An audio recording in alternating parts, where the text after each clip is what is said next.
Before he was the thief on the cross, he was Joah, a boy whose future was as bright as the Jerusalem sun, built on the pride of his father's hands. Then, in an instant, that future shattered. A terrible accident, a life broken, and a family plunged into the shadows of despair. Poverty became a cruel teacher, and hunger whispered a new lesson. For the first time, Joah's hands, once meant to build, learned only how to take. He told himself it wasn't for him. It was for his sister's smile, a small justification for a darkness that was beginning to grow. But one act of survival soon hardened into a way of life. The trembling hand of a frightened boy became the swift, cold hand of a thief. And in the shadows, bitterness found a companion, a man named Malachi, who taught him to trust only in silver and to sneer at the world. Together, they became a plague on the lonely roads, trading their humanity for stolen coins and the fleeting thrill of survival. But all the gold in Judea couldn't fill the hollowness inside him. He had everything he thought he wanted, and nothing he truly needed. Whispers began to drift from Galilee of a different kind of king, a healer of the broken, a man they called Jesus. But it was a kingdom Joah couldn't comprehend, not when his own world was filled with such needless cruelty, a violence that began to sicken his soul.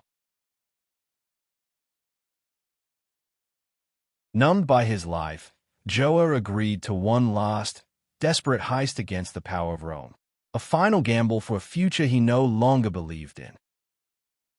It was a trap they never saw coming. Swift, brutal, and absolute, their life of running had finally led them to a dead end. As the cold iron chains were locked onto his wrists, a strange sense of peace washed over Joah. The running was finally over.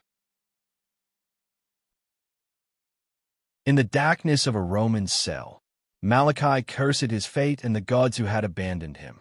Joah simply confronted his own empty soul.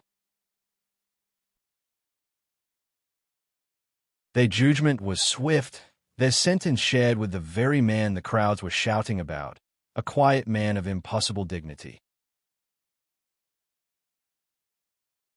On the walk to Golgotha, Joah saw no hatred in this man's eyes, only a profound, silent sorrow for the very world that was crushing him. Then came the agony of the nail, the finality of the wood, and the weight of a life filled with nothing but regret. 3 crosses against a darkening sky. 3 men, sharing a final, brutal breath on a hill called the Skull. Malachi, defiant to the end, hurled his bitterness at the man in the middle. "If you are the Messiah," he spat, "save yourself and us." But then, Joah heard it.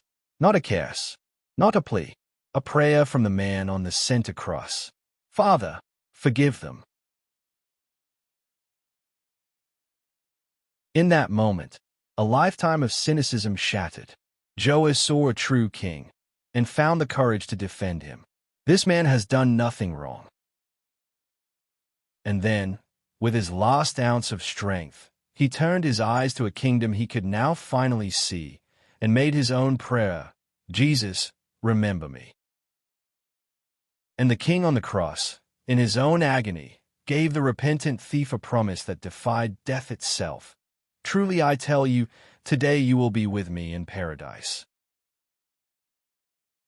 Not tomorrow, not someday, today's star. A wave of profound peace washed over Joah. His suffering was over. His soul was home. This is the untold story of the thief on the cross, a story that proves no one is beyond reach, and that a single moment of faith can echo into eternity. If you found this exploration of King Solomon's story insightful, please hit the like button and subscribe for more deep dives into engaging Bible stories.